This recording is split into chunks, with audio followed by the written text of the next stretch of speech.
2025 is the year of the new meta, new agents, and plenty of new players. In this video, we are taking a deep dive to give you an idea of what's been going down in EMEA. Taho. Taho's main uses have been a mix of on-site executions, aggressive set plays, and my personal favorite, defensive plant denial. Taho has been played across all 4 regions, but let's take a focus on how he was utilized in EMEA. A fantastic example of this came from Foot in round 9 of Pearl in their map against Team Liquid. The main focus of this round is the usage of Taho's ability, Guided Salvo, and the ultimate ability, Armageddon. Foot immediately put the salvo into play in order to deny Liquid early space, knowing that the ability will come online later in the round.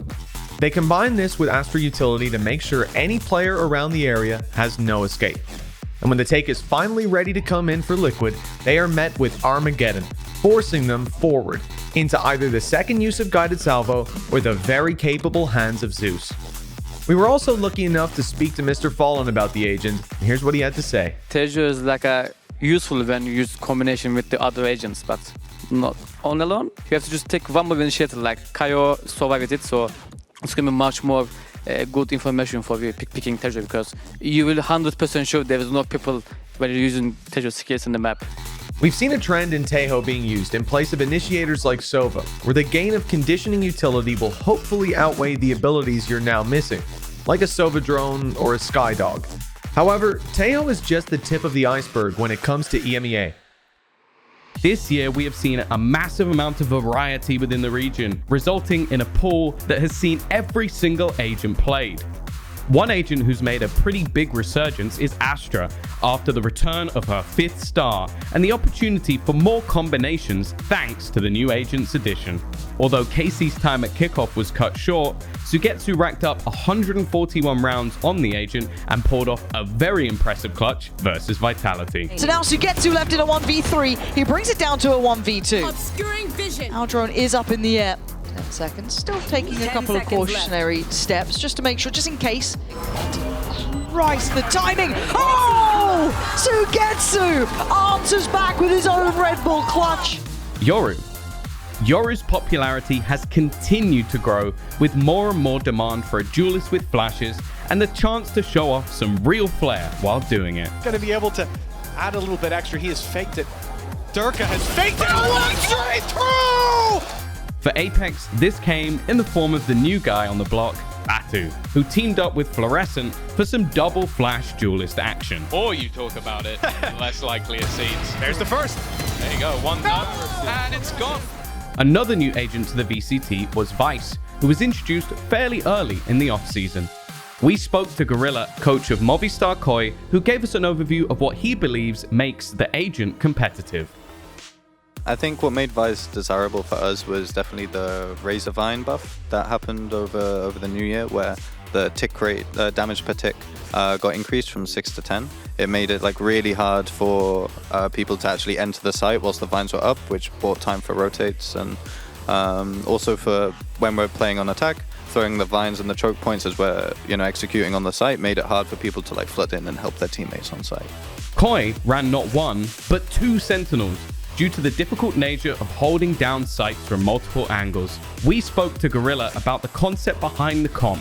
I think double sentinel is something that throws a lot of teams off, especially when you have a new agent coming in, or Vice is fairly new, especially in like pro play. Pairing her with like normally Killjoy, sometimes Cypher, where we can cover the gaps on defense.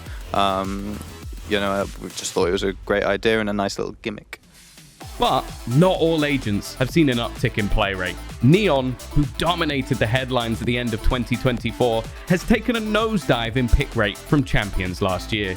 Only 3 matches have seen Neon picked, with the main culprit being that of rookie Click from Mate.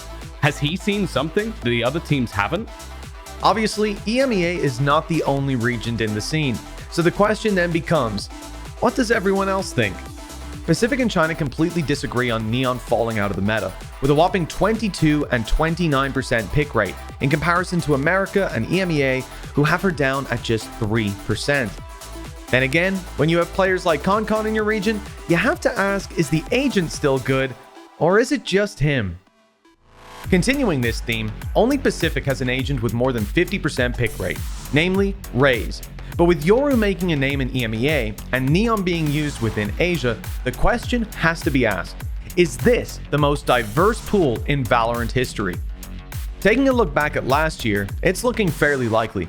At Masters Madrid, Viper had an astronomical 78% pick rate, and unless something pretty drastic changes between now and Thailand, I can't see any agent coming close to this.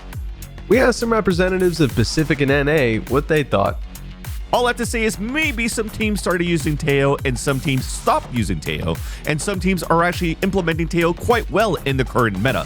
Down here in Pacific, we're seeing a lot of Taho thanks to DRX, and in the Sentinel role, seeing a lot more Killjoy and Vice rather than Cypher, which is kind of the flip in the script compared to the EMEA picks right now. For duelists, Raze is still by far the most popular, a lot less Yoru than you guys, and we still have a little sprinkling of Neon thanks to Nongshim. In the controller, it's mostly Omen, a lot less Astra, but still a few of those double controller comps. In conclusion, the additions of Taho and Vice, along with plenty of agent shifts, has given us a Valorant landscape we've never seen before.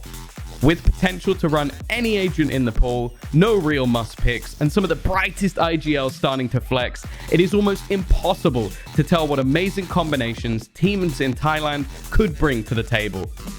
Now, we hope you've gotten a quick overview of the current state of the meta. If you want to keep up with the best Valorant in EMEA, make sure to follow us on the usual channels. Until then, tune in for Masters 1 in Bangkok, starting February 20th. We hope Vitality and Team Liquid can make us proud. Go get 'em, boys!